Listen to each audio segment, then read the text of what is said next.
Welcome to Super Movie Brothers. Let's start the show.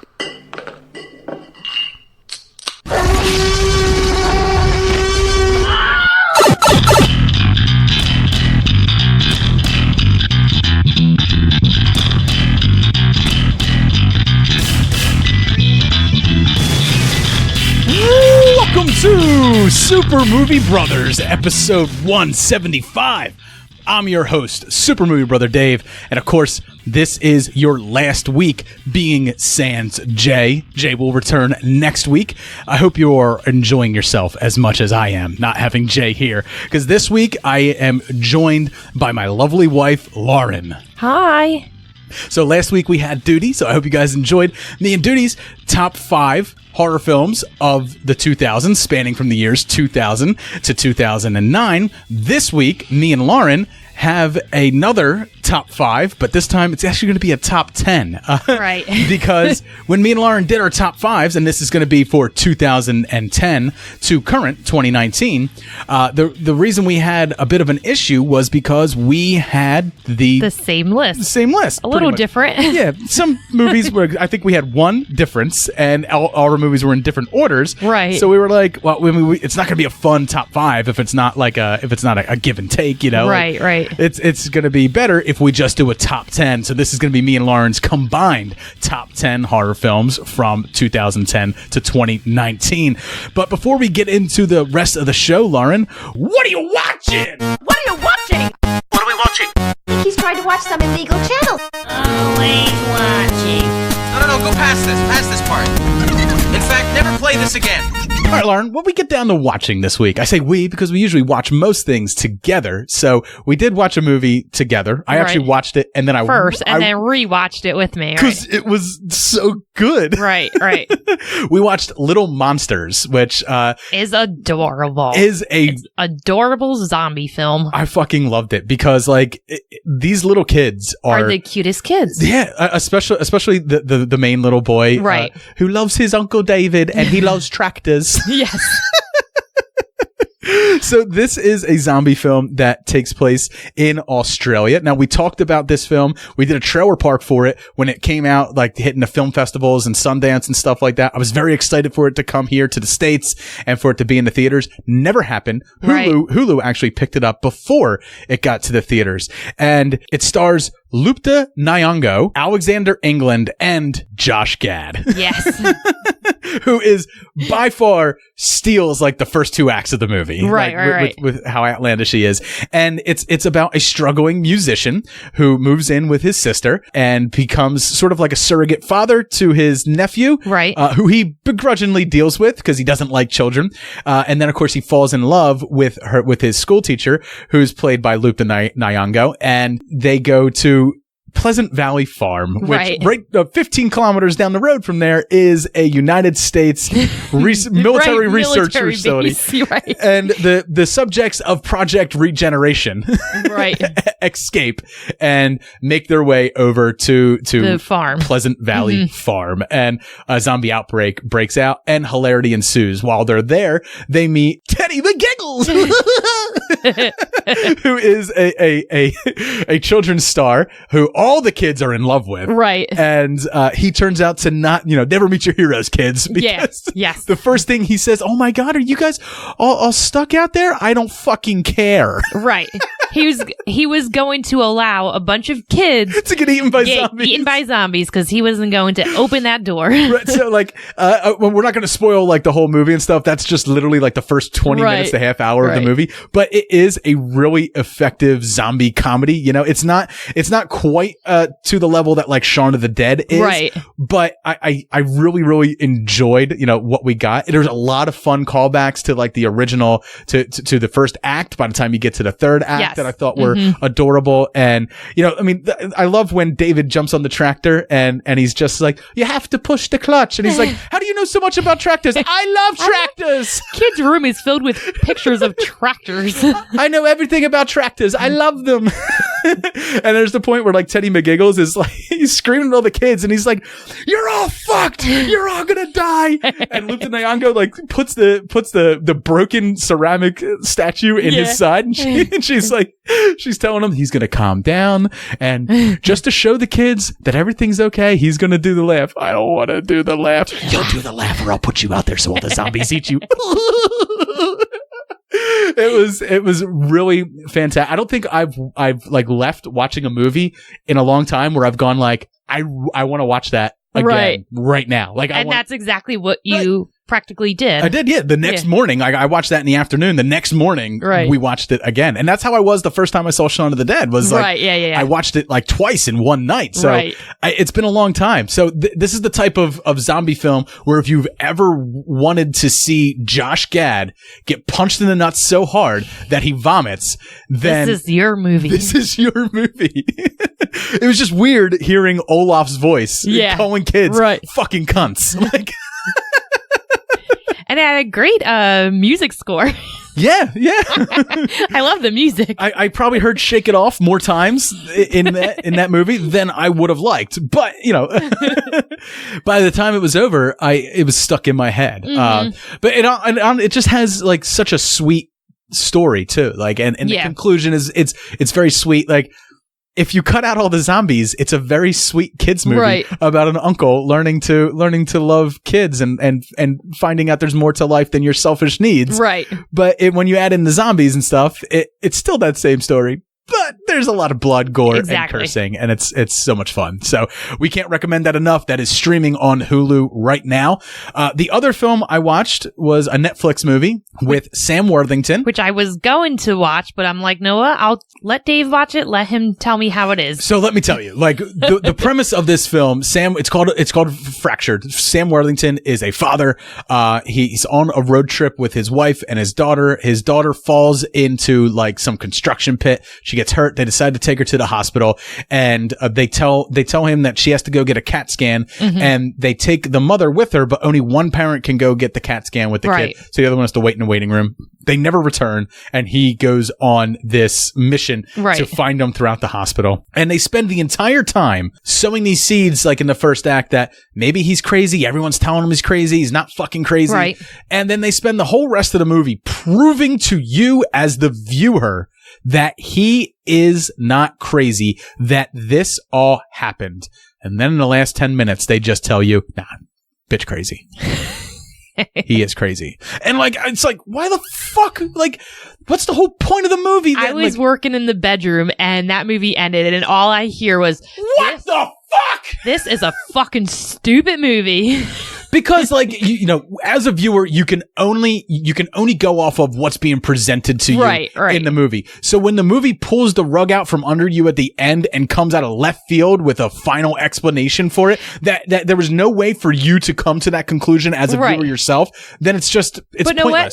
Movies can be told in a way where it's like, wait a second, maybe he's not crazy, but then it's like, wait a second, that's right, that didn't happen. There's a movie on our list that we will get to when we get to that, where a lot of the people that are in the house think that someone's crazy, and you're kind of meant to think maybe he is crazy. Right. That did it effectively because they give you enough evidence to both sides. Right. This movie was just like, he is not crazy.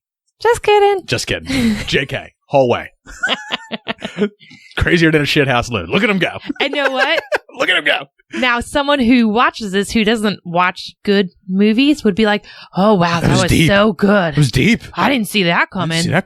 Because I know people like that. It's like, you know, it's just like Fight Club.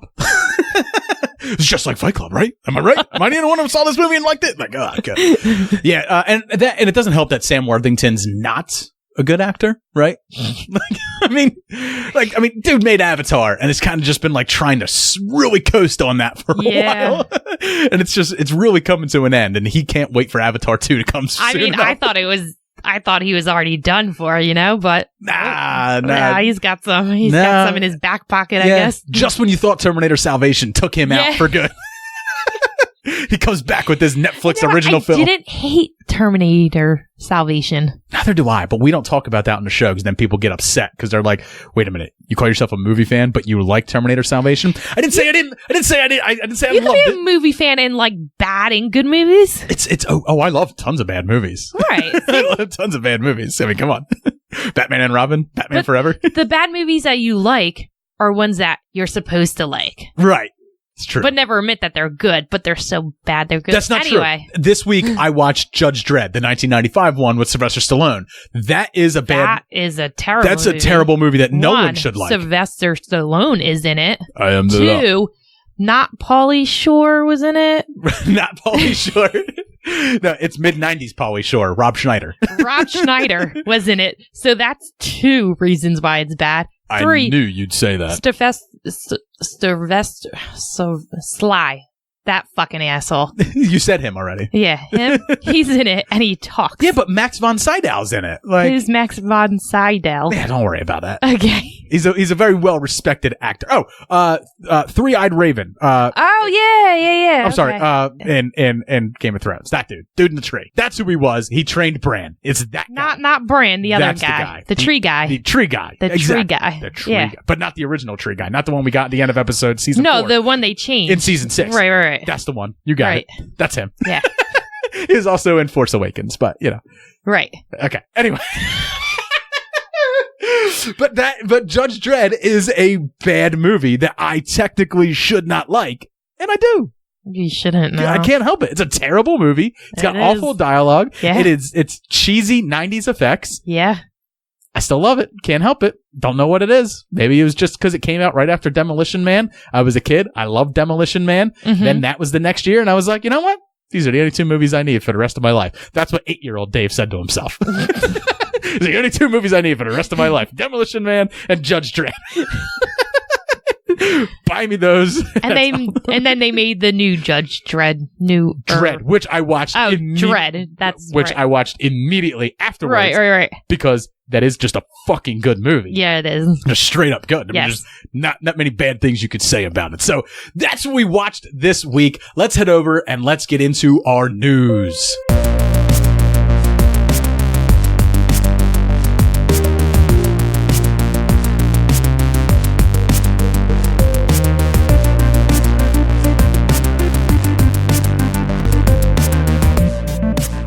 All right, news this week. You know me, I'm going to be so good at this because I know all actors' names, like Yeah. Tree Guy.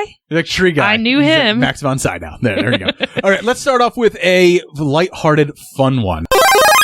A young man was arrested in Iowa for drinking at a bar and providing a fake ID. Lauren, his fake ID Yes. was the McLovin ID Yes. from That's Superbad. amazing. If I ever get a fake ID, I mean, not now because I'm old enough to have an actual ID to drink. Right, But yeah. if I was ever, first off, brave enough to go into a bar underage with a fake ID, that would be amazing to have Like, McLovin's subtitle fake to ID. this story, some guy was fired, right? Because they're checking IDs at the door. Yeah. This dude made it in, was actually drinking at the bar, only to get arrested later, which means some dude at the door has to lose his job. Because they're like, seriously? Dude, he doesn't even have a fucking first name. It's just McLovin. McLovin. It's just Was McLovin. it the picture of McLovin or was No, it was the picture? full, it was the ID, like the one It was that the actual ID. like the one you could buy So at this kid Spencer's totally back in the went to day. his friends and was like, I'm so going to this bar tonight and I'm going to try using this. Right. So he Let's was see 20. how- All of his right. friends were 21. So Okay. he's the only guy that can't get into the bar. So he did it.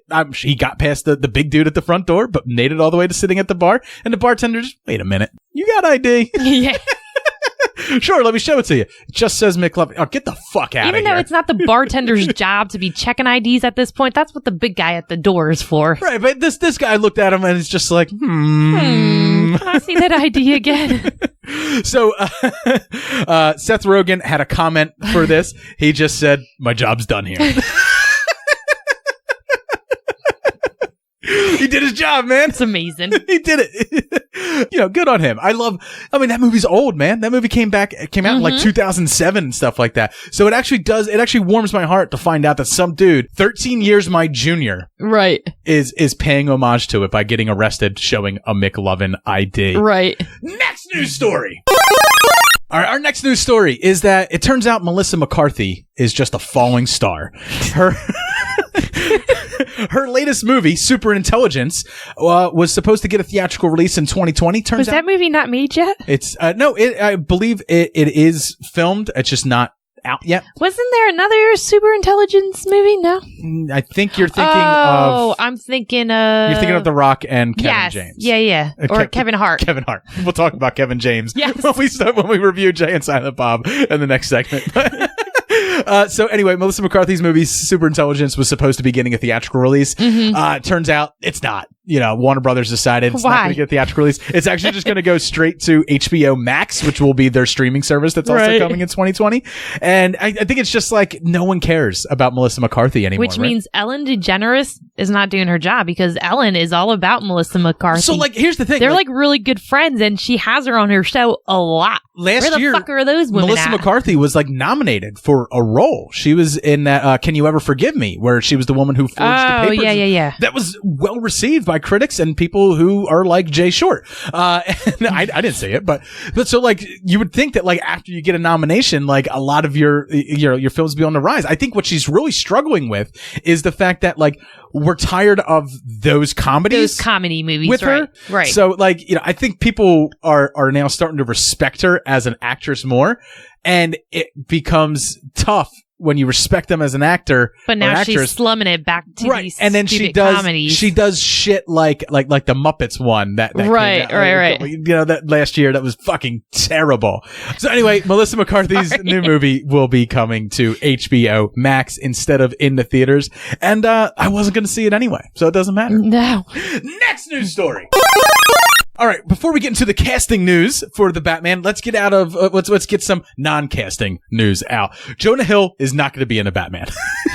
Okay, which is probably for the best. That was the thing that was out about 3 or 4 weeks ago. Me and Jay did a news story that he was going to be in it. A lot of people were speculating who's he going to be. Is he going to be the ventriloquist? Is he going to be the Penguin? Right, because he's chubby. I get it, chubby guys. He has to be the Penguin. Is he going to be Hugo Strange? All these, everyone was fanficking him as all these different villains. He's not going to be in it. So all that is for nothing. So he confirmed it. He's not in the film. Next news story. This got announced a couple days ago. Zoe Kravitz will be in the Batman. She'll be playing Selena Kyle, the Catwoman. Yeah. So I'm very excited about this. Anne Hathaway, also excited about it. She gave the seal of approval to her. So good on her. Good on her. Good for you, Anne Hathaway. Well, unlike Jared Leto, who is all upset. Douchebag. He's all upset about Joaquin Phoenix Joker and stuff like that. Anne Hathaway's just why? Because people like Joaquin Phoenix Joker and fucking hated him. Exactly. Yeah. Exactly. That's why. He's got his sex cult. Don't worry about it. Me and Duty talked about his sex cult last week. But I mean, I actually really like this casting. I think she's an appropriate type actress to play it because she has some depth to her. Yes. But you can see the playfulness of her as well. You really like her in that HBO show, Big Little Lies. And, I think the only film that I've seen her in where I'm just like, nah. Right. Wasn't digging it was Fantastic Beasts, The Crimes of Grindelwald. Right. Because she didn't have a lot to do there. They didn't give her a whole lot, right? Right. They really set her up in the first one to be like a big deal. Right. And then we meet her and she's really not a big deal. Yeah. She's just kind of there. Right. Let her Lestrange. And then they're like, oh, by the way, care about her now because she's dead. Yeah. She's dead. Now do you care? No, not really. You can't Walking Dead me. No, right? You can't make me care about someone for 5 minutes and then kill them off and expect me to care. I don't. But I can't wait to see it because I like the fact that Catwoman's in it. Because currently in the comic books, Bruce Wayne just recently married Selena Kyle within the past few years in the comic books. And it's always been the relationship that I find most important to Batman other than, let's say, Alfred or Robin or stuff like that. Right. The relationship with the Joker is very important, but if you're not telling a Joker story, if the Joker's not in your film, then Catwoman's your next go-to. Right. It also means, possibly some sexy time with Batman, right? You don't always get a lot of sexy time with Batman and Batman movies. He's too busy brooding. He's too angry. But a little bit of sexy time for Batman this time around, especially with Robert Pattinson.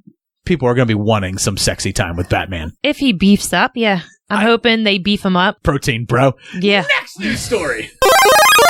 All right, final news story of this week. There is more casting news coming out of Matt Reeves The Batman.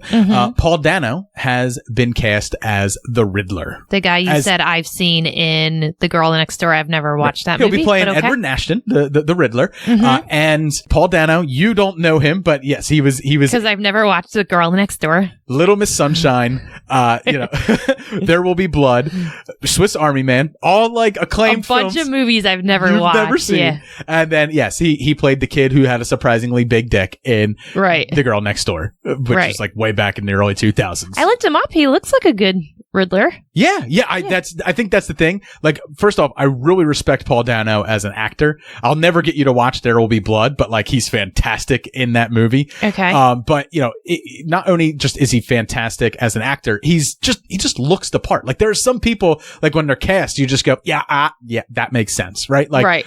Sometimes when you hear people being cast, you go, I can't see it. Like, I mean, same that happened with Heath Ledger. When Heath Ledger was cast, everyone's like, I can't see it. I don't see how this guy, this heartthrob, this Knight's Tale, right, the guy from A Knight's Tale is going to come in and be the Joker. And then when everyone saw him, go, oh no, yeah, that is like, I can't see anyone else being that. And that's the way, like, I look at Paul Dano though, where it's like, he just looks the part. And I just feel like he's going to fucking kill it. Is he going to outshine Jim Carrey? That's not going to be hard. That's not going to be hard. I don't know what they were thinking with that one when they made that. It's not that Jim Carrey was bad casting. It's that they cast Jim Carrey Ace Ventura to play the Riddler instead of like Jim Carrey Eternal Sunshine of the Spotless Mind. So I don't know exactly what type of story they're going to be telling here.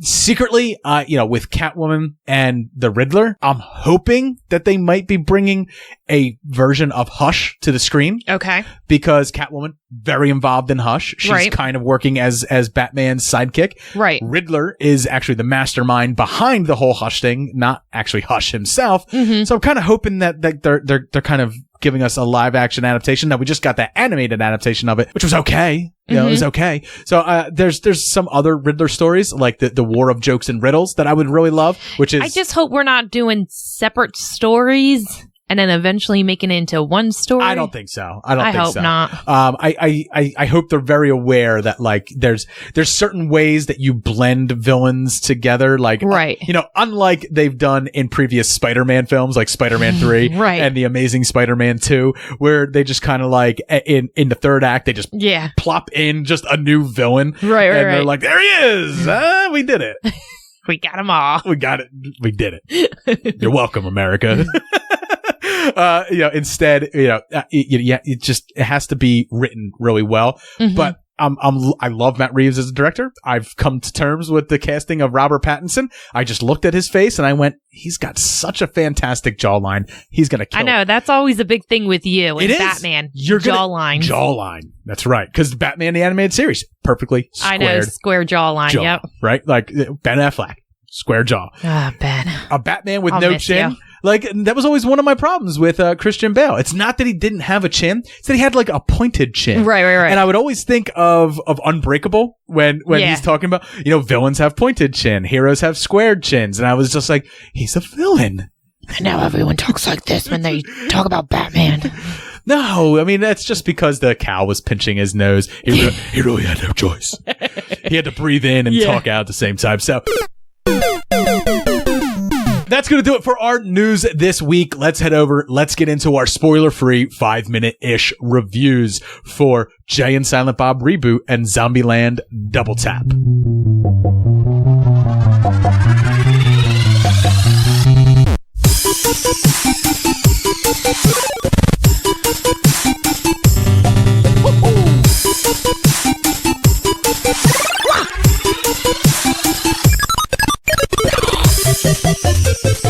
All right, first up, Lauren, you and I went to an event. Yeah. A Fathom Event. We're like so fancy. I know. And we get to see awesome trailers for like upcoming concerts that are happening out in the middle of the desert that they're going to film and show. And then they got some Studio Ghibli stuff that's going to be coming, an entire day weekend, actually, of Fathom events for Studio Ghibli. So get your Fathom event tickets right now. I've never been to a Fathom event. Like, I've always seen the trailers. Right, yeah. And they're like, what is this? What is this? Fathom event. Fathom events. I mean, there's been a few times where I saw them and I've been like, oh, I actually would like to go see that. Right, because I think sometimes they do like screenings of older cult movies that they do. They also do MST3K. So they do Mystery Science Theater 3000. Oh yes, and I loved that show. So like when they do like a new one and they're like, hey, we're gonna bring that to Fathom events. It's like, yes. And they're doing Twilight Zone, right? Was that it? Was it Twilight Zone that we saw? The 60th anniversary of Twilight Zone. They're going to be doing like the best episodes of the original series in a Fathom event. And I'm kind of like, yeah. But I also already have that on Netflix, and I don't need to see a show that was formatted for a 4-inch tube television in the 1960s on a big screen. But not only that, but sitting in the worst theater around. That's the thing about the Fathom events, right? Like me and you, we're spoiled as shit because we go to the IMAX theater or we go to the Dolby theater. Or we just go to theaters with chairs that recline now. And not even that. Like, assigned seating and with that are in chairs that actually have room. Like, right. The seats that we were in, like they're just your regular movie theater. I unfortunately had a person larger than myself next to me, and I could tell that he was uncomfortable. I was uncomfortable because we're both just two fatties rubbing our blubber together with no like lubrication. So like, and he was eating, and I have a big problem with when people make noises because he was making noises, right? He breathes in before he takes a bite, and every bite is. And it's just a labored breath while he's eating. I was just like, fuck, I was happy. My big dude next to me, he kept his elbows up. Yeah. And he was polite and let me have the armrest. It was very nice. Luckily, I didn't allow our seating arrangement inside the theater that was 35 years old. That had 60 years of farts punched into the seats. Do the math. It's accurate. But the Fathom event starts, and we get 7 minutes. 7 minutes of them. Kevin Smith basically talking. I think Jason Mewes said 35 seconds. He nodded his head at the appropriate time. But it was just Kevin Smith talking. Yeah. But you know what? For a lot of people, like if you listen to Kevin Smith's podcast and stuff like that, you're used to this. Yes. Yeah. Right. He actually has a very. I love his voice. He has a very soothing voice. Yes, he does. He's a nice person to hear talk. Right. So the movie gets underway. This son of a bitch doesn't have a dick. He's got a fucking dick. He just got it tucked in. Identify yourselves, motherfuckers. I'm Jay, and this my hetero life mate, Silent Bob. Don't tell me you guys have no idea there's a new comic book movie being made of the old comic book movie you two are the basis for. That old-ass star-studded piece of shit, that movie sucked balls. Sucked asshole, too. Your Honor, I object. I'll allow it. That movie did suck balls and asshole. We got 3 days to get to Hollywood and stop this reboot from ever happening. Boys, I had a baby. Jay, brace yourself. You're about to meet our love child. And on that note, we cue the music.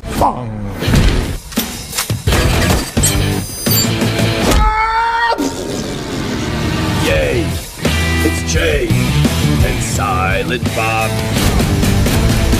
Kevin Smith returns to the token twosome from Jersey. Jay and Silent Bob have lost their identities and must get it back from an evil movie company that is rebooting the schlocky Blunt Man and Chronic movie from 2001.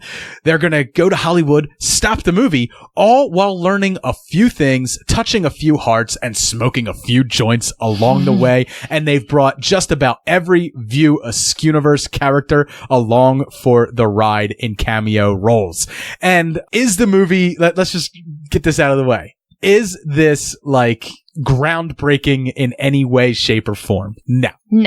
Is it a nice follow-up to everything that we've gotten in the View Askewniverse prior to this? Absolutely. If you like Kevin Smith, you liked all of his Jay and Silent Bob movies, and even if you dislike 2001's Jay and Silent Bob Strike Back, you're going to get some enjoyment here. You're going to like this movie. Absolutely. I think, one of the things that I found about it has this great way of playing with its meta humor and its in-universe jokes and stuff like that. That's a lot of fun. At times it doesn't balance itself well. It's very rough around the edges for sure, but there's actually a fair bit of heart that's put into this. And this one, yeah, absolutely. And I think that's what was missing for me from Jay and Silent Bob Strikes Back in 2001 was that, there wasn't a whole lot of heart there. It felt like it was imitating the films that were coming out around that time. And, this time, while it does feel, very much the same comedic wise, there is just a level of character that they add to it that I found pretty refreshing for this movie. And I mean, the big difference in the tone, and I mean, Kevin Smith has said it many times.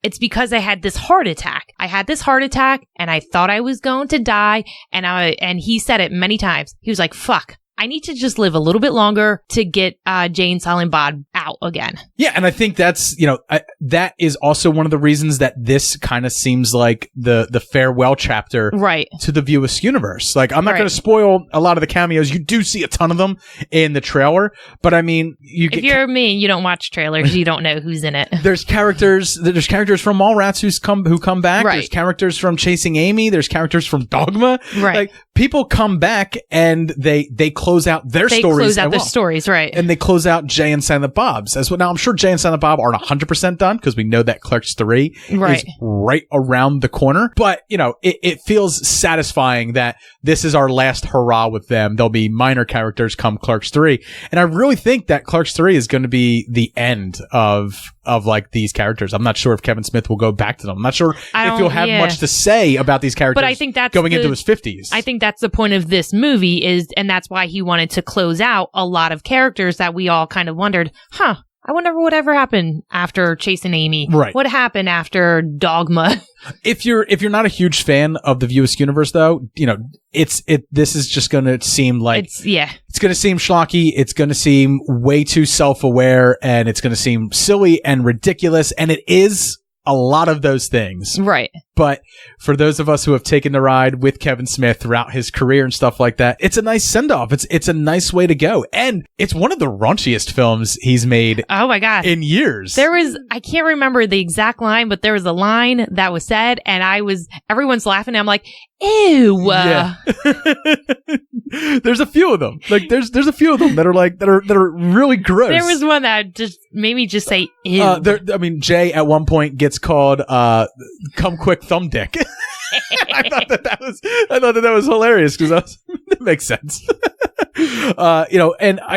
While I didn't cry by the end of this movie, I did tear up, I guess I would say. I felt the emotion coming through. From one specific character, yes. And then absolutely. There is an end credit scene. I don't want to spoil this for anybody, but there was supposed to be someone in the movie who unfortunately is no longer with us. Right. And Kevin Smith still got the cameo in there for him during the credits. And that moment, I almost cried. That was, yes. I almost cried. So you're silent? Get out of here. Bring me the other one. Bring me Jay. He talks. So, Lauren, do you have a score for Jay and Silent Bob Reboot? My score is going to be a solid A. Fair enough. I enjoyed it. Yeah, you were laughing a little bit harder than I was. I don't know if I would say I enjoy the Kevin Smith movies more than you.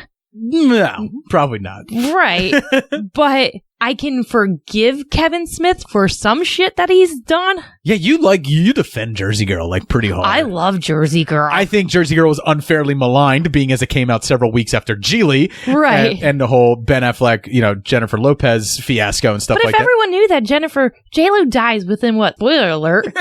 But that movie's been out since how long now? Yeah, but George Carlin puts out a solid performance in that movie. I love George Carlin. So, unfortunately, he was not with us to appear in Jay and Silent Bob Reboot. But seeing it and then some of the emotions, some of it, one scene seemed like it was a little forced, but the other scene was very emotional to me. I didn't cry, I teared up, but it just brought back a lot of those memories. And I'm like, Gotcha. God, I love this. For me, it's a solid B+. Okay. You know, I really, really enjoyed the film. There is times where the meta jokes do get to be too much. Like, you know, I feel like it's some of it, you know, this clearly is not our world. You know what I mean? It's the world according to Kevin Smith and stuff like that. And at the moments where he's playing himself and Silent Bob is there and stuff, and I was just like, no, like there's moments where I'm not going with it at all. And, you know, it's the type of thing where it's like, it's a nice idea that got played out a little bit too long. But you know, he really does at the moments just when I started feeling that, he really does bring it back to like an emotional level. Right. And then I gotta say, and I don't want to like tear her down too much, Harley Quinn Smith is not a great actress. I was not crazy about her role in this movie. I like the idea of her and the plot point that she serves for the film. She's just not fantastic. She's a young actress, so she's got plenty of time. I mean, like, I mean, the only movie she's really done is Kevin Smith movies. Yoga Hosers, right? Yeah, they actually made comment about putting your kids into films. So, I give it a solid B+.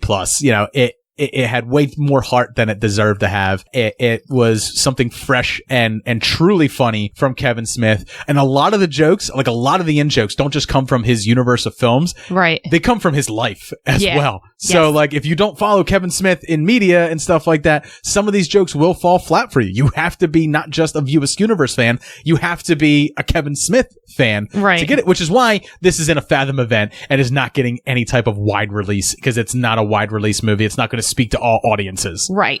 All right, Lauren, that's it. Let's get into our next review. We have Zombieland Double Tap. Welcome to Zombieland.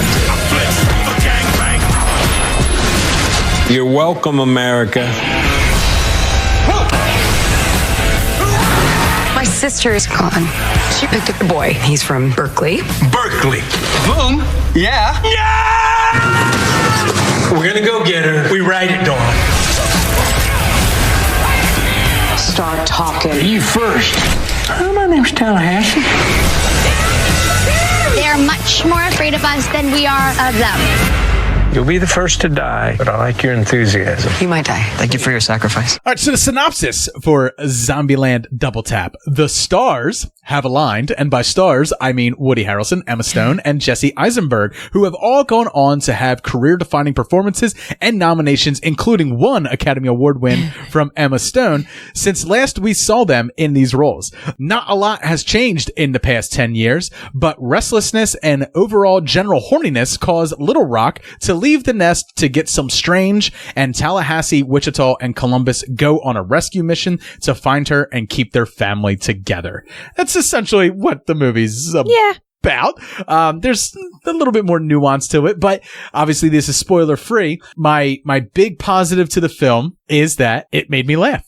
Yes. It's effective. It's funny. And I did like seeing these actors back together. Yeah. In these roles. Yeah. I really enjoyed the fact that I went into that movie thinking, this is going to be so stupid. It's going to be so full of itself. But no, it was an all around funny movie with zombies. So, you know, it does come to sequel-itis. You know, it is a bigger story. It is, you know, they ramp up the stakes, right? Right. But by the time you get to the end of the movie, the stakes that they raised really don't matter. Right. And that was my big problem with it, was like, they talk about all these different zombies. I won't go through their names because some of them are funny and I don't want to ruin it, but they talk about the T-800 zombie. Right. That is the unstoppable killing machine. Right. And by the end, they're fighting an entire horde of them. They die just as easily as all the other zombies when you put them in big groups and you need your main characters to get out of this alive. So for me, I like that. I was like, you raised the stakes and then you took the stakes away at the end of the movie. So there were never any stakes to begin with. And of course there weren't. Of course, none of these characters, you know, are going to meet a gruesome demise or anything like that you know of. Maybe. But I mean, it was effective. It played on what had come before it in very, very, nice ways, nice winks and nods and stuff like that. Some of the winks and nods, it's a little bit too much. It's a little gratuitous, where they're calling Woody Harrelson out for saying "nut up" or "shut up." And it's like, you got to come up with a new catchphrase. That's so 2009. Right. That was one of those jokes where I was like, oh, it's not funny. You didn't need to say that, but you did, and it's there, and let's just move on. There's a lot of that stuff, but some of the stuff that they added to the humor though was really nice. I actually really liked Zoe Deutsch. I did too. As this blonde moron. She always plays somewhat soulful characters in a lot of her films. So to see her as this lovable idiot, I really enjoyed it. So her character adds a dynamic that, it drives a wedge between Columbus and Wichita, which I enjoyed. I think it ended in its appropriate way though. Yes. So yeah, I mean, other than the fact that it is pretty much sequel-itis and it relies on so heavily on what came before it, it still winds up making itself fresh and fun, just enough for you to justify paying $20 to go see it if you were a fan of the original Zombieland. Right. So much shorter review than Jay and Silent Bob, but I think honestly, of the films that had more substance, Jay and Silent Bob Reboot has more substance than this does. Yeah. Honestly, like this is just the second chapter to Zombieland. It's Zombieland all over again. And it's not bad. It's just it's the same thing again. So what's your score for Zombieland? Zombieland, I'm gonna go with a C. Okay. That's pretty low. It's a little bit lower than I am, actually. C plus? No, you can keep it how you see. If C is what you feel. C plus, yeah. We're good with a C plus. Okay, C plus. I am giving it a B minus. Okay. I enjoyed what I got. I really enjoyed it. I'm definitely going to buy this on home video. I am going to watch these two films. I'm going to watch Zombieland and Zombieland Double Tap back to back. I'm going to have those days. It's just, does it stand next to the original one and do what it did better? No. Right. And when the original one came out, it was extremely fresh. It was extremely fun, and it really took us all by storm, when it came out. Everyone loved it. I think this one coming out 10 years later, I give it to them for being able to recapture the lightning in a bottle somewhat a second time around, but ultimately they didn't do enough to make it stand out on its own. So that's going to do it for our reviews. We got a top 10 list to do. We do. So let's get ready and let's do our top 10 horror films from 2010 to 2019. All right. Hiya, Georgie.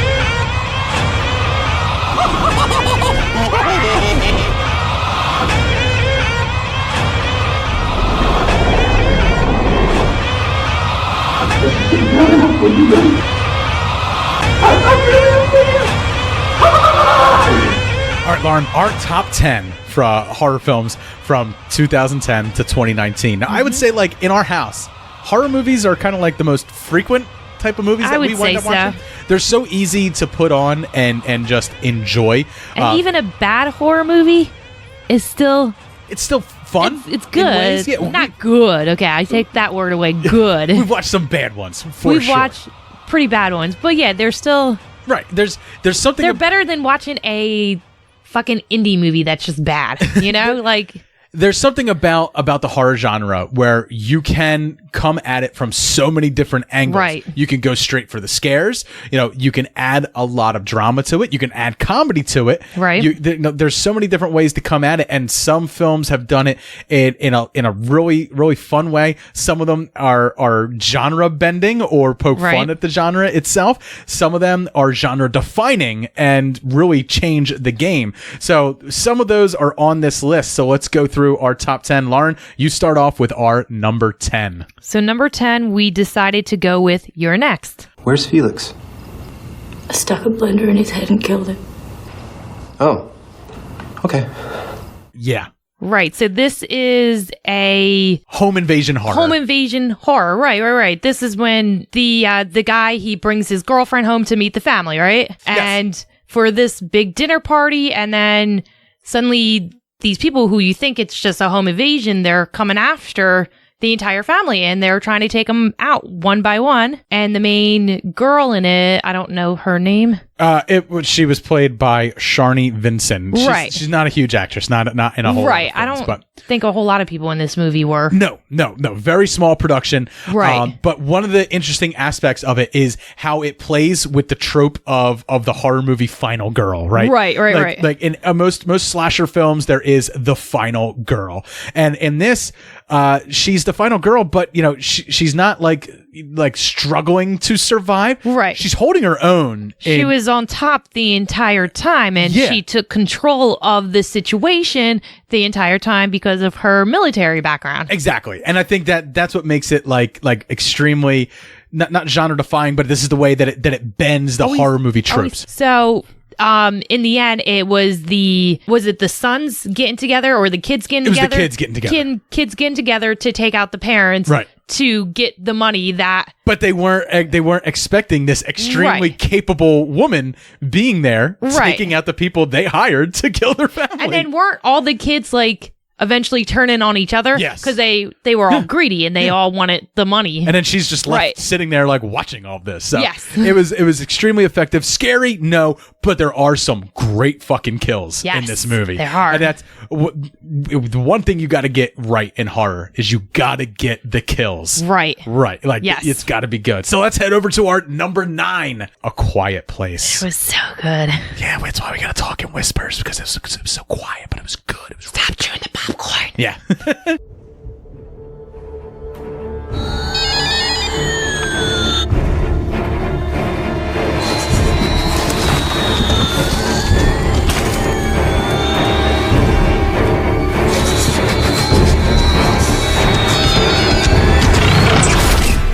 It was that type of movie, you're watching it, and this kind of is genre defying in a way because we've gotten a whole bunch of sensory deprivation movies since then. We got what's the one with Sandra Bullock? Blinded by the Light. Don't. Blinded by the light. Were you not supposed to look? Right? Revved up like a deuce. I'm just a roller in the night. I just know you're not supposed to look at the monster that was coming after you. See no evil. That was the one with Kane. Bird Box. It was a long road to get there, but we got there. We got there.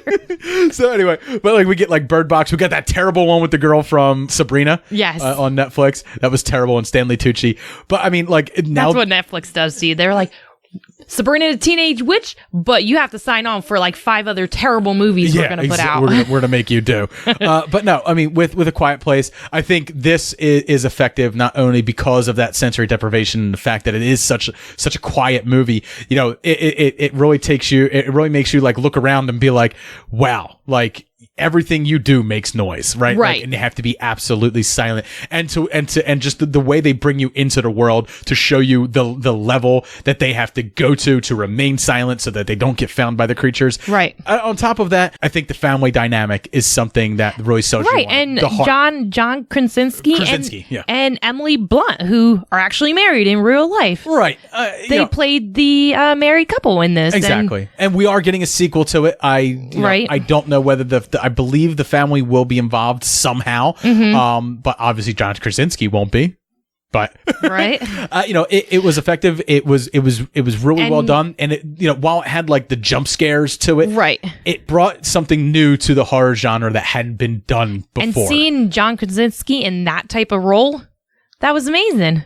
Because we all know him as Jim Halper from The Office. Right. That's what we know him from. Or you know him as Jack Ryan, Shadow Recruit. Yeah, I guess if you watch that. All right, Lauren, what is our number 8? Number 8 is The Invitation. Doesn't feel safe here.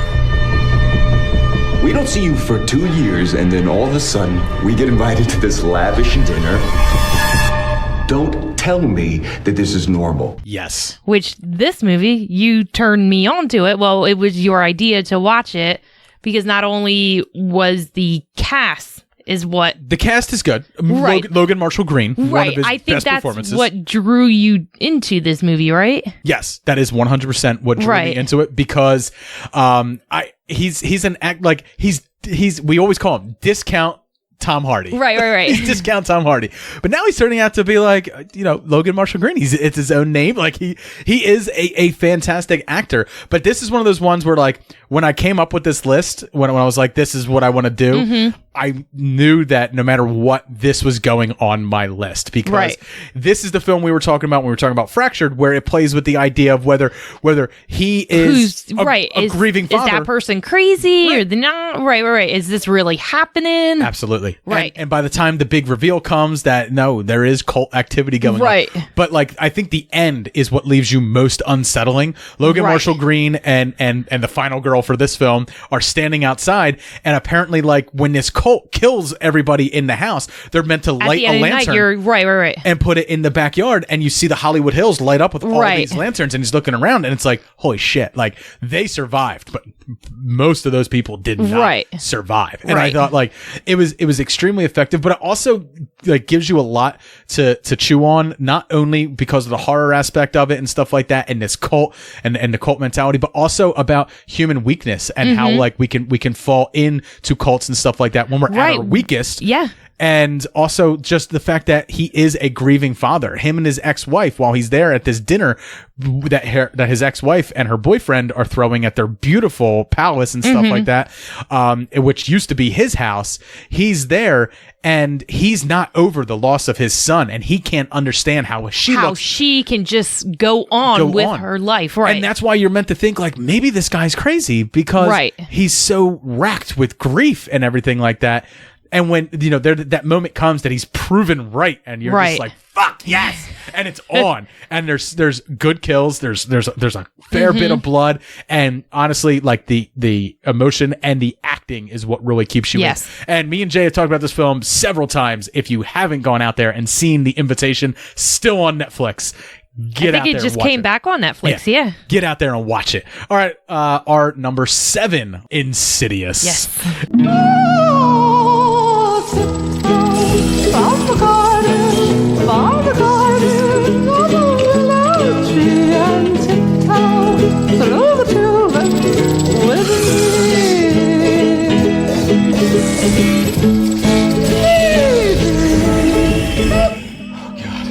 Okay.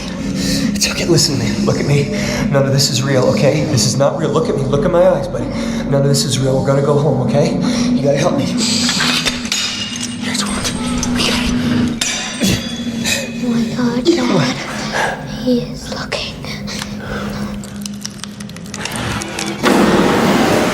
And every time I think of this movie, I can't help but think of Tiny Tim. Yes. I know, and now it freaks me out because of that. You hear it on Preston and Steve in the morning. Yes. They play Tiny Tim all the time, our local morning radio station. They play it on. It freaks me out now because all I see is that little boy, and this is one of those like paranormal horror films that like it truly scared me, but like what really drew me into this movie was just the cinematography of it, like the color of red, and like when they're doing that seance. I just remember nothing is really going on during that seance that is truly terrifying, but the atmosphere that was set up is like it leaves me unsettled almost. And of course, this is directed by James Wan, who has obviously gone on to do a lot of other, great films and stuff like that. But just goes to show how like some of our greatest directors come from the horror genre. And of course, it gave us Elise, played by Lynn Shay. I love her character in this. Yes. I mean, obviously everyone did because they made a bunch of sequels about her, which are all diminishing returns, unfortunately. And of course, we also get Patrick Wilson. We do. My big time man crush. Is he really? Oh, I love Patrick Wilson. Okay. It's the whole reason we watched Into the Tall Grass was because Patrick Wilson was in it. Oh, yeah, that's true. Okay. And I was like, can we watch that? And you're like, I guess. Did you like it? No. Patrick Wilson was in it, though. I like those parts. Yeah. But now, Insidious was, I think this is one of those films, I think the first time I saw it was with you. I don't think I saw this on my own prior to this. So definitely one of the ones that you kind of turned me on to. But know what? It's got the paranormal element to it, but it's a little bit different than, just a ghost here, just a ghost there. Right, they add that different level by, having them go into the further and stuff like that. Right, she calls it the further, which is basically this other world almost. Yeah. That ghosts and demons, they all hang out in. And now this is like a bona fide franchise at this point, yes, because they've gotten into La La Lorna, which is the nun that's in these films, I believe, or maybe that's from Conjuring. To be fair, Conjuring and Insidious. The Nun is Insidious franchise. They all start blending together. Right. I know Annabelle, that's the Conjuring and Conjuring, stuff. yeah, because Conjuring is Lorraine and the paranormal. Lorraine and Ed Warren. Yeah, Warrens, yeah. So that's the Conjuring Speaking franchise. of which, Lauren, let's get right into our number 6, which Conjuring. is The Conjuring. Also starring Patrick Wilson. No! Bathsheba! By the power of God, I condemn you back to hell. I do think that The Conjuring, I didn't fight you for it or anything like that, but I think The Conjuring is a overall better horror film. Also directed by James Wan. I think that the level of knowledge that I had going into it about Ed and Lorraine Warren as paranormal investigators adds a little bit to it. Right, and you get all their, more famous stories. Right. Obviously The Conjuring is one, but it's led to all these other different movies, a lot of more Conjuring movies and Annabelle movies now. So, yeah. And I think that this like Insidious kind of like gets to the creep factor very quickly. Yes. I think Conjuring is far more of like a slow burn. It's a slow, yeah. It really builds you into it. And by the time you get to the end, there's been a few things that have been truly terrifying. And I remember when I was on the Countdown pod, this was their number 1 trailer of all time, because the trailer was really effective. And when this scene showed up in the movie, it's very effective. It's the playing hide and seek. It's the clap, yes. Clap. And then the mother goes up to the wardrobe and she's clapping, and the hands, like the ghost hands, come out and clap, and she's like, what the fuck? Yeah. It was very effective. And then by the time you get to the possession and the whole exorcism and stuff at the end, I think you're truly creeped out at everything that's happened throughout the film. And I just think it's just overall better acted than the Insidious film as well. All right, Lauren, what is our number 5? So number 5, we decided with Train to Busan.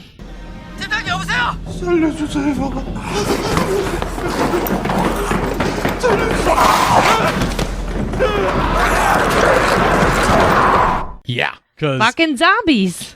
Because on a train. The best zombie film in 10 years. For sure. I mean, that's why there's not a lot of other zombie films on our list, because this did it better. And me in subtitles. I can't, even though it just seems like movies with subtitles are the best movies out there, but I can't get through subtitles because I fall asleep.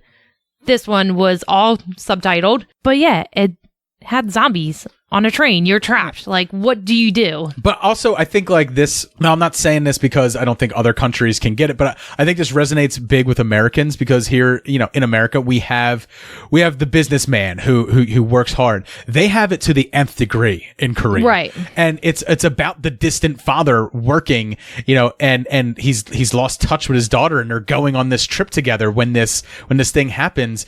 And suddenly the guy who's never been much of a father has to really step up to be a dad. Right. And that through line throughout the film, it really draws you in. But also just the fact that this was the first zombie film that just legit scared me. At this point, we have been through so many different types of zombies, so many different types of zombie movies. I'm not fazed by them anymore, right? Like we when me and you did the Walking Dead podcast, a while back, we used to joke about how zombies are fucking nothing to these people. Right. And much like when we're watching Zombieland, zombies aren't much to them either. They don't pose much of a threat to our main characters because they're expert zombie killers. Here, they made the zombies movie's effective and scary, and they did it all in this very like bombastic, very jumpy way that like when the zombies showed up, I didn't know who was going to get it and in what fashion, and it was and you're stuck gory. In this one location, very claustrophobic, in a train. Yeah, in a train, and it's like, what do you do? Like, where do you hide? You keep running up until what, the last cart, and then that's that, and you're stuck. Right. Yeah. I Train to Busan. I want to watch it again. You know, I've been trying to watch nothing but horror movies this month. Right. I know I spent a good amount of today watching horror movies before you got home from work. I'm going to continue doing that. Right. And before we go on to our next movie, I just want to jump back really quickly because I'm pretty sure I said The Nun was part of Insidious. It is not. It is Conjuring universe, because that's Lorraine's thing, is the nun. She paints the nun in one of the movies, so I totally forgot about it. My bad. Like I said, they came out 2 years apart. They're both directed by James together. Wan. They both have Patrick Wilson in it. Their worlds kind of meshed together for us. Anyway. All right, our number 4 is Get Out. Get Out. Right. All I know is sometimes if there's too many white people, I get nervous, you know.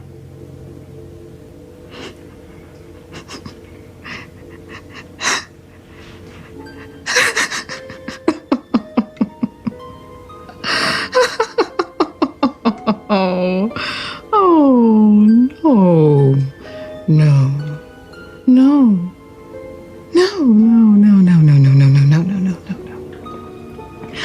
I do something. That's not my experience. Not at all. The Armitages are so good to us. They treat us like family. Yeah. I don't think there's been a horror movie that had so much to say. It was a smart horror movie, but there was a lot to say. Like you said, there was today's world especially, and absolutely. It was a smart horror movie that none of us saw coming. Right, exactly. It said a lot of things to particularly like our generation and a younger generation, stuff like that. It had a lot to say about our boomers. Yes, it did. But it also had a lot to say about how we treat race in this country and everything like that. And it definitely started some debates, which is nice. But it was also just effectively creepy. It was, it told a fantastic story. It was well acted. Even though, like, I always said, like, one of the things that like bothered me about it was like the third act I always saw coming. Okay. Like, I always knew how this was going to end. Right. And I always felt like it was kind of a fantasy for it to end that way. Like, clearly the way to end is that young black man goes to jail. I'm sorry. He just killed a house full of rich white people. Right. As far as the police and anyone else would be concerned. Ain't no boy from TSA saving you. I'm sorry. He's going to jail. Yeah. And I think that would have been effective and had just as much to say about our society, about the misunderstandings and stuff like that. But, I think it ended in the fantasy way because... Right. But you have to remember... Yeah. Only one of all these many families were taken out. That's true. So there's a lot more of these rich, white, fucking... Yeah, that world's still out there. Like these people are still out there. There's still auctions going on. Right. And God, isn't that like just the creepiest fucking scene? Like, they're auctioning off a young black man, and you're watching it. And I was like, did I go into Django Unchained? Oh, no, this is 2015. Like, this is modern time. Shit. Like, fuck. God damn it. Right. But man, I love the tea and the tapping and how much like the brain, how she hypnotized them and try to brainwash But him. there's like literally times where like, if I'm stirring my coffee and stuff like that, I'll do that. I'll go ting. Ting, and I was like, it just brings me back there. It's such a little effective thing that like reminds you of this film and brings you back. I mean, we love this movie so much. I think like the day it came out on Blu-ray, we ran out and bought it and watched it immediately. All right, Lauren, what is our number 3? Well, this is one that you would not allow me to make a list without it being on, which is Cabin in the Woods. The only thing that hurts me is that it's not higher on this list. Mordecai, baby, what's happening? How's the weather up top? The lambs have passed through the gate. They are come to the killing floor. Well, you're doing a great job out there. By the numbers, man. You got to start it off just right. So we'll talk to you later, okay? their blind eyes see nothing of the horrors to come. Their ears are stopped. They are the gods' fools. Well, that's how it works. Cleanse them. Cleanse the world of their ignorance and sin. Bathe them in the crimson of... Am I on speakerphone? No, absolutely not. Speakerphone, no, I wouldn't do that. Yes, I am. I can hear the echo. Oh my God, you're right. Hang on 1 second, I'll take you off. That's rude. I don't know who's in the room. Fine, there. You're off. Thank you. Don't take this lightly, boy. It wasn't all by your numbers. The fool nearly derailed the invocation with his insolence. The Ancient Ones see everything, and they will not be... I'm still on speakerphone, aren't I? Oh my God, Mordecai! I can't believe it did it again. Morty? What happened? Fucking love this movie, man. Now, I mean, Chris Hemsworth is in it, right? before Thor. Like, yeah. he did this movie before he was Thor. It just came out after. That's how you got me to watch this movie, because I've heard of this movie. I never watched it before. I mean, I've watched it now, but then you're like, Chris Hemsworth is in it. I'm like, sold. We started by talking about like genre-defying movies, right, or horror movies that play on the tropes. This plays on the tropes of horror films, and it does it in both an effectively like horror aspect of it, but it also does it to a comedic effect as well. Because my favorite characters in the entire movie are the men in the basement, the guys who are the guys controlling the entire thing. Tequila is my lady. Yeah, I must say I didn't see this movie turning out this way. Yeah. Like how they're setting up all these different horror scenes for what it's an experiment, right? No, they have they have to provide a sacrifice to appease the old gods, so they don't destroy the world, right. But I mean, like I just realized this: our number 4 movie had Bradley Whitford in it. Our number 3 movie has Bradley Whitford in it. He's in this? Oh, okay. He's the tequila is my lady, my lady. But also, like, one of my favorite things is like there are so many horror movie nods in this film. Right. You literally have to watch it frame by frame to pick out some stuff. To pick out everything. The fact that it's a cabin in the woods that's already setting you up for Evil Dead. They go into the basement. There's the Necronomicon there. There's one of those puzzle boxes there, and if you unlock it, Hellraisers, type of Xenobites are going to show up. Right. There's so many different like horror movie tropes just latent within there, and God damn it, all he wanted to see was a mermaid. He got his mermaid though, did he? He did. It's what killed him. Yeah. God damn it, I'm just never going to get to see a mermaid. You don't want to see a mermaid. The cleanup on those are terrible. And then we see what a mermaid actually looks like, and when it eats him, it sprays his blood out of his blowhole and creates this awful mess. And of course, the elevator scene is just the biggest payoff I've ever gotten in any horror movie, because we're teased about all these other monsters. They show the whiteboard. Here's Xenobites. Here's this. Here's that. Here's Kevin. What the fuck is Kevin? Yeah. You would wonder what is Kevin. What is Kevin? We don't get an answer to that, unfortunately. But like written on there is Deadites, which are obviously from Evil Dead, all this stuff. And just when you think like, it's kind of a shame that I'm getting this zombie torture redneck family and nothing of these other things. The elevator scene happens and you're getting it all. You get it. Yep. It all comes everything. Out. It's like, hey, wait a minute. I won the bet. I had zombies. No, you said zombies. This is zombie redneck torture family. Right. It's the difference between elephant and elephant seal. It's this type of like comedy where it's like if you're not a horror fan, you don't get it, and it's not funny to you. Right. Which is why like Jay doesn't really. He doesn't like this. He doesn't like it. Okay. It's paying homage to all my 80s tropey horror films, the 90s horror film. It's paying so much homage to all these horror films that came before it that's why I think like I'm not saying like it's the best, because obviously it's not number 1 on our list. I didn't fight hard for it to get it to be number 1 on our list, but it is just so fun. And I've talked about it enough. All right, Lauren. Our number 2. Our number 2 is It, Chapter 1. Not Chapter 2, Chapter 1. This isn't real. Remember the missing kid poster? That wasn't real, so this isn't real. Tasty, tasty, beautiful fear.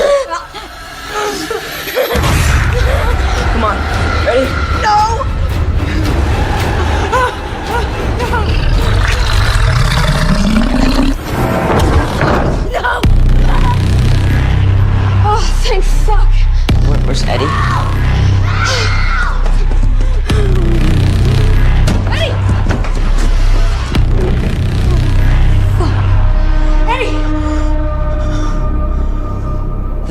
real enough for you, Billy. I'm not real enough for you. Holy shit. It wasn't real enough for Georgie.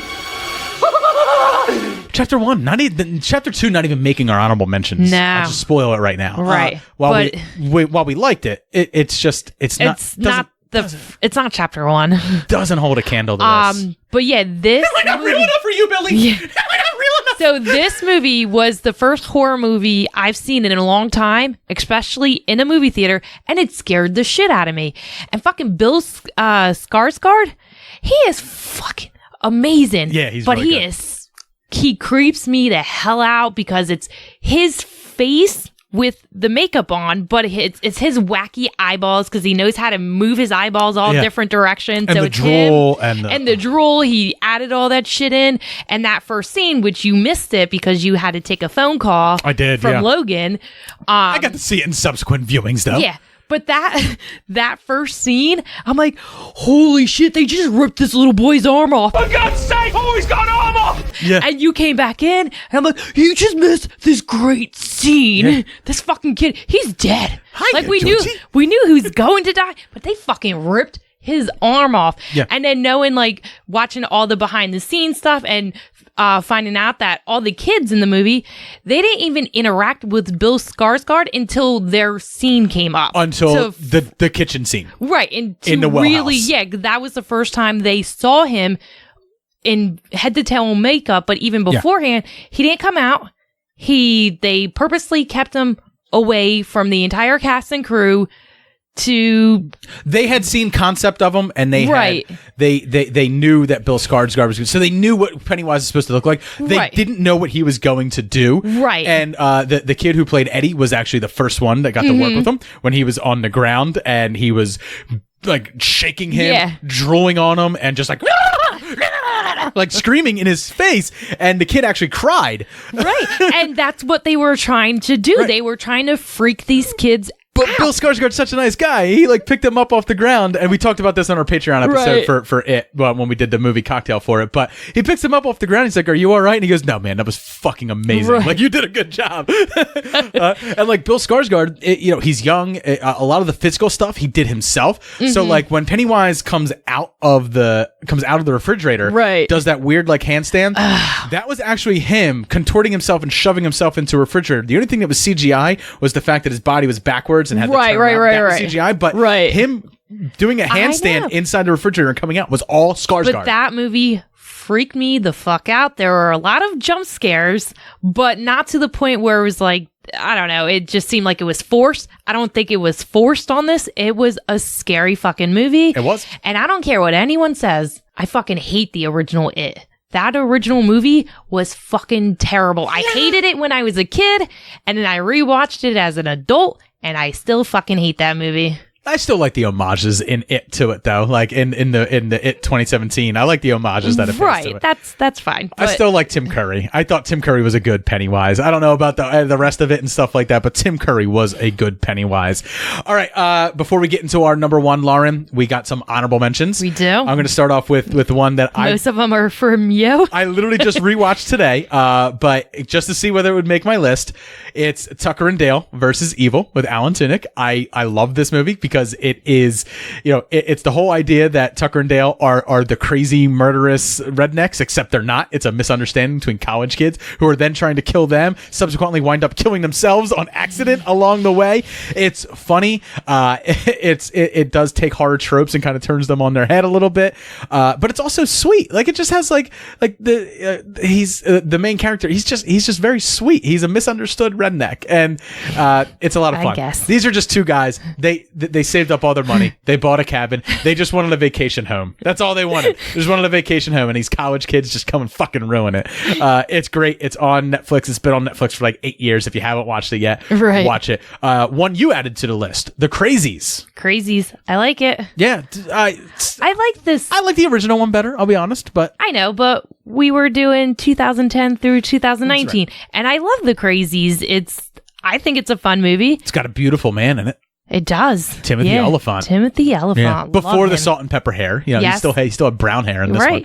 But yeah. I just like the whole story of The Crazies, and I like all the cool death scenes in it, with the big tractor and everything.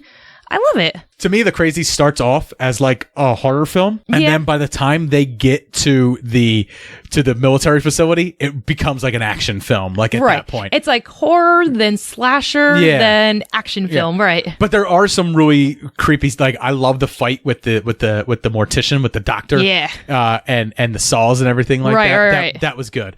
All right. Evil Dead, the 2013 remake, reboot, sequel, all of the above. Things you're going to learn in Jay and Silent Bob. Yeah, which one is it? Which one is it? Is this because like Ash's car is already there when they get there, implying that Ash had been there as well? So maybe a sequel? I think like the way they kind of tried to explain it was like, it's Evil Dead, but in a different universe. Right. But maybe Ash... So then that would make it a reboot. Right. Because so, like, that's maybe in this universe, like Ash didn't survive or he did survive.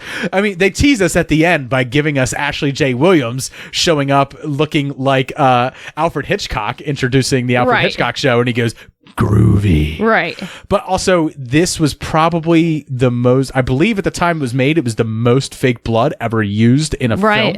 Because the whole ending of the film is raining fake blood. You would know this more than me. Was this practical effects? Most of this just was like the original effects. Evil Deads? There's a lot of digital effects. A lot of the blood, like when it's a gunshot and stuff like that, that's digital. Obviously, when the girl cuts her tongue in half and gives herself the serpentine tongue, like that is also digital. But there was a lot of practical effects, like that end scene where Maria's arm is trapped in the truck and she rips it off. That's all practical effects.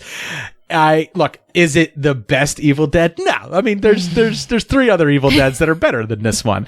But I thought that this one took the story of the original Evil Dead, did it in a new way that represented it in a way that I wound up enjoying, and it really amped up the blood, the violence, the gore. And it made almost itself its own movie. It did, right. Because the original ones, obviously with Evil Dead 2 and Army of Darkness devolved into ridiculousness and cartoon aspect of it, and that's a lot of fun. This very much keeps it very grounded in a horror film. Right.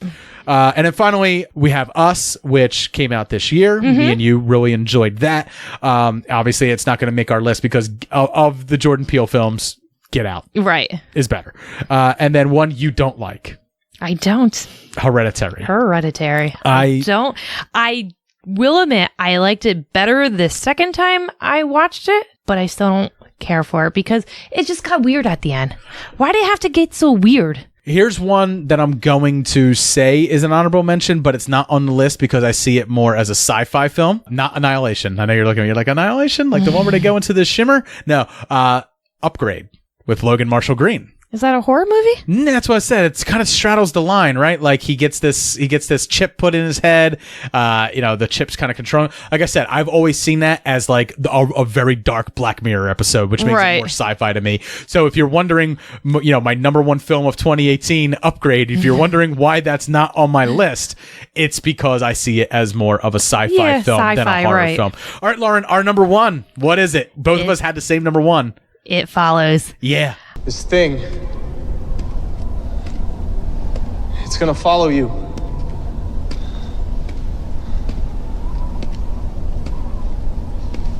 Somebody gave it to me, and I passed it to you, back in the car. It could look like someone you know, or it could be a stranger in a crowd. Whatever helps it get close to you. It can look like anyone, but there's only one of it.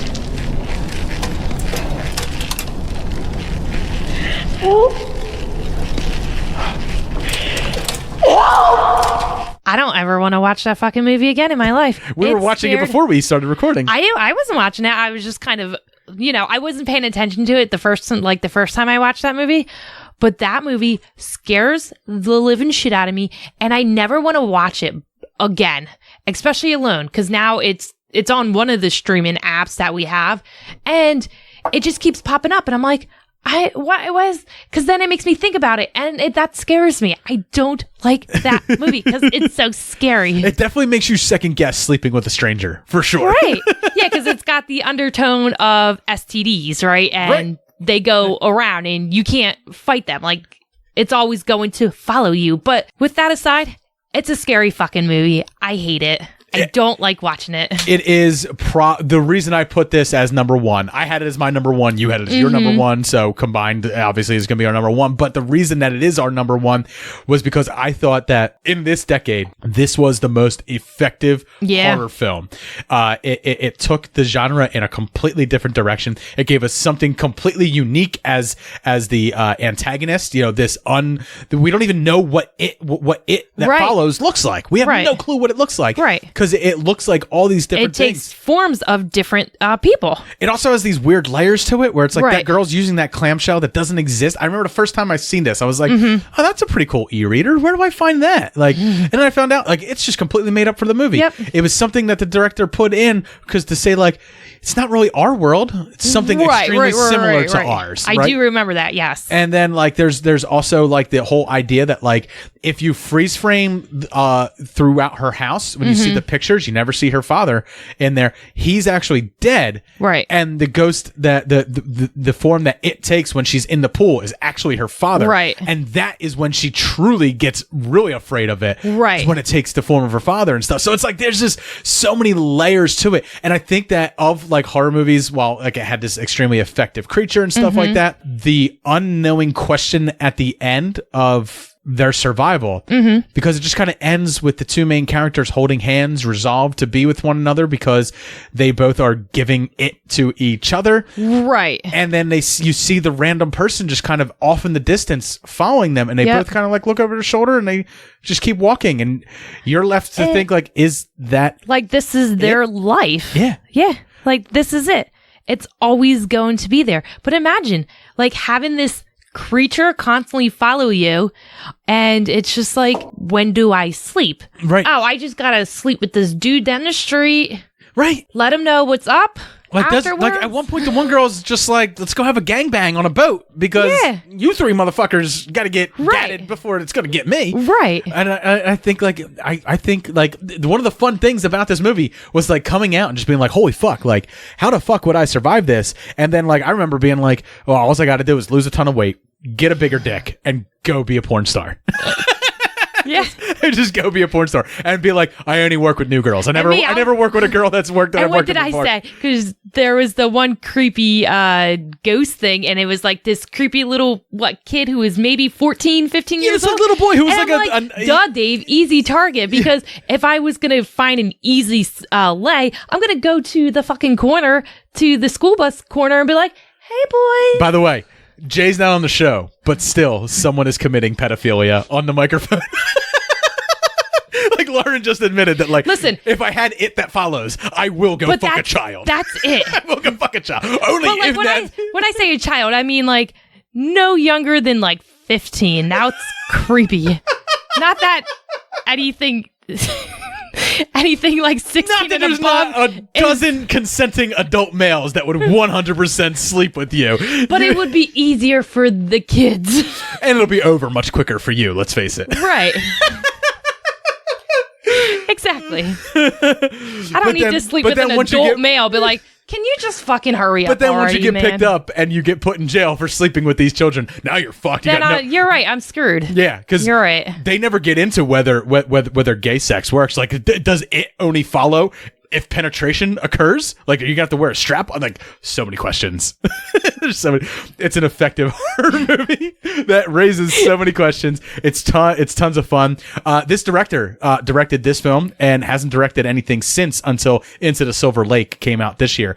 Jay has seen it. I haven't seen it yet. I'm just curious if it's as good as this, because to me, like, this is it, man. Like, this is the scariest movie I've ever seen. It's still effective. Still scares me to this day. And it's great because there's not like bloodshed all over the place. No, not incredibly gory. It's not like one person is. Although that first scene where the girl's sitting on the beach, right, and like it's showing her, and she's just kind of like sitting there. I guess she's resolved to die by it, and then like it changes from the sun setting and night and getting to be nighttime to the sun coming up and morning, and her body's twisted and mangled, right, and her knee is broken in half, right. And, oh, it's fucking brutal. But it's not like, you know, a slasher film where there's just blood all over the place, and you have this one monster or one evil person constantly following you until you take them out. There's no way of killing this person. Right. There's also times where like it's going to take a form of something and it's going to be completely innocuous to the location you're at. And you're not even going to know whether it's coming for you or not. So you just have to keep moving. Oh, it was scary. Head on a swivel. Freaked the shit out of me when they were at that lake house and they were sitting there. And so the important thing to know about this movie is if it's not following you, you can't see it. Only the person that it's following can see. And suddenly that scene where she was with the boy who's like, do you see that girl right there in the orange dress? And she's like, no. And he's like, we got to go. Yeah. We got to go. No, the yellow dress. Yellow. Who cares? We got to go. But yeah, that scene when they're sitting at the lake house and they're all sitting there and it seems like she's finally relaxed because she got far enough where she can give it some time. It's coming up behind her. Her friends that are surrounding her, they can't see it because it's not following them. Right. And then you just see her hair go up and, you know, it's like swinging her all over the place. It has no interest in attacking people that you're with unless they get in its way. Right. Which is, you know, crazy in itself. But I do love that scene where the girl's being picked up by her hair. One of the fun things I also read was like mathematicians have gone in, figured out the average pace of the it that follows. Oh, really? And then figured out how fast you would have to continue moving throughout your life to always just avoid it without ever. So now I have a question. If the thing that's following you, if it turns into like a marathon runner, does it get to run? No, it always moves at the same pace. Is it moving at the same pace always? Pace. Okay. Yep, that same walk. Even when it was like that really tall guy, it's just kind of like lumbering along. It's because tall people. It's the ultimate like Michael Myers. It will get you. It doesn't matter how slow he moves. He will get you. So, like Michael Myers is taking out your friends with you. That's true. Michael Myers, he will get distracted. He'll be like, "I'll get back to you, final girl. Gonna go kill boy real quick. Gonna go kill this Busta Rhymes is over here yelling at me. I gotta kill Busta Rhymes first." No, Busta Rhymes is the one that kills him. He electrocutes him in the end. Yeah. Busta Rhymes is he's the final girl. Put all your hands where my eyes can see. Straight butt wowing in the place to be. Oh boy. So that does it for our list this week. Obviously, there are tons of horror movies that have come out in the past decade. If there's any that we didn't have on our honorable mentions or on our list, reach out to us on Twitter at SuperMoviePod. If you're enjoying the show, the best way to support us is to go to the podcast listening app of choice. Leave us a 5-star review if they allow us to leave reviews, especially if you're on iTunes. That's how we get on the front page. So that more people can find us. The more people to find us, the more the show can grow. We also run a Patreon. We kind of mentioned that we have an It Chapter 1 movie cocktail that we made that came out that coincided with It Chapter 2. That is over on our Patreon page. So if you'd like the recipe for that cocktail or listen to that episode where we have a whole lot more deeper discussion into it, you're going to have to go to patreon.com/supermoviebrospodcast. And for just $1 a month, you can get all the additional content. I think we're up to like 15 episodes that are available to you over there. Our most current one is Jay watching 2001: A Space Odyssey for the first time and breaking it down for everybody. And just one more thing, our good friend Thomas Iannucci has just dropped a new album, a collaborative album. He also has a new single that's out, so make sure you go to YouTube, Spotify, iTunes, type in Thomas Iannucci and check out his music. I want to thank all of you guys for listening. Have a great night. Cheers.